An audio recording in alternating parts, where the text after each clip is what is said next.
Text 26. If one offers me with love and devotion a leaf, a flower, a fruit, or water, I will accept it.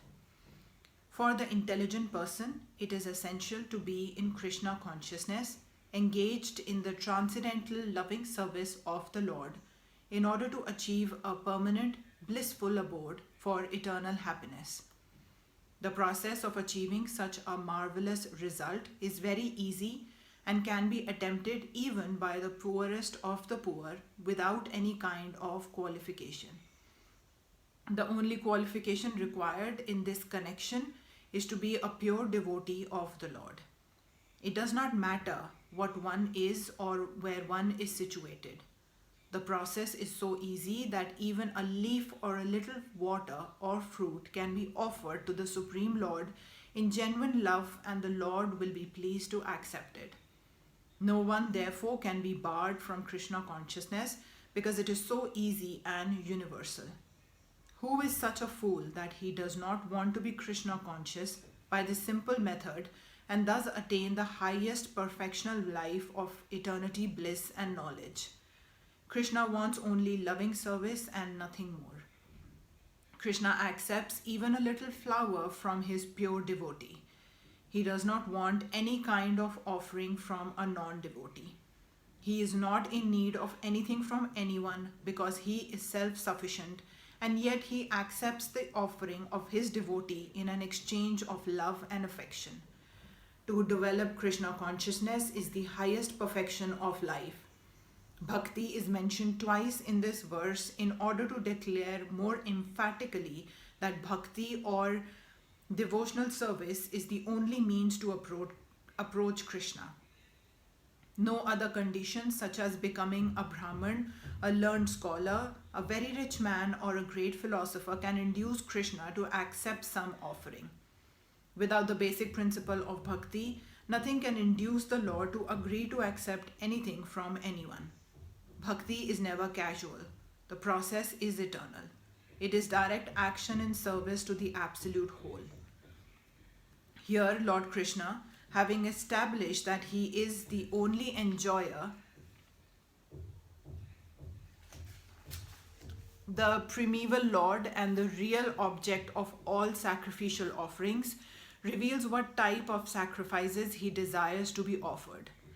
If one wishes to engage in devotional service to the Supreme in order to be purified and to reach the goal of life, the transcendental loving service of God, then one should find out what the Lord desires of him. One who loves Krishna will give him whatever he wants, and he avoids offering anything which is undesirable or unasked. Thus meat, fish and eggs should not be offered to Krishna. If he desired such things as offerings, he would have said so. Instead, he clearly requests that a leaf, fruit, flower, and water be given to him, and he says of this offering, I will accept it. Therefore, he should understand that he will not accept meat, fish, and eggs. Vegetables, grains, fruits, milk, and water are the proper foods for human beings and are prescribed by Lord Krishna himself.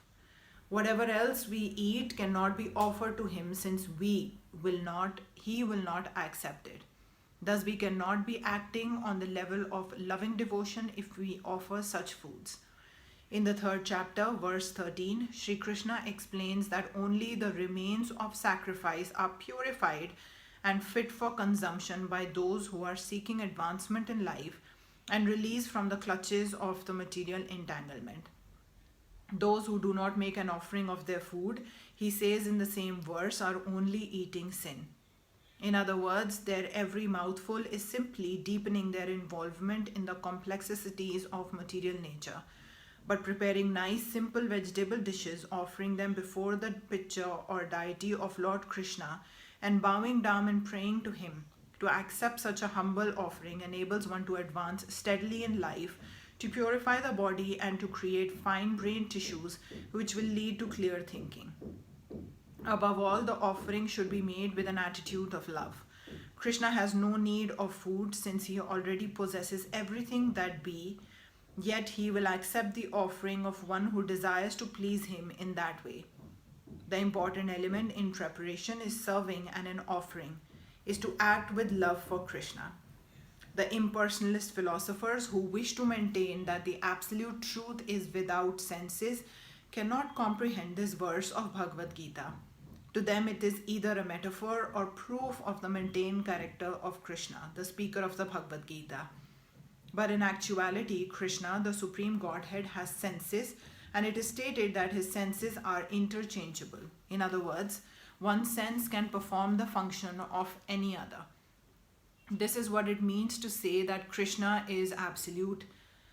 Lacking senses, he could hardly be considered full in all opulences. In the 7th chapter, Krishna has explained that he impregnates the living entities into material nature. This is done by his looking upon material nature. And so, in this instance, Krishna's hearing the devotees' words of love in offering foodstuffs is wholly identical and with his eating and actually tasting. This point should be emphasized because his absolute position, his hearing, is wholly identical with his eating and tasting. Only the devotee who accepts Krishna as he describes himself without interpretation can understand that the Supreme Absolute Truth can eat food and enjoy it.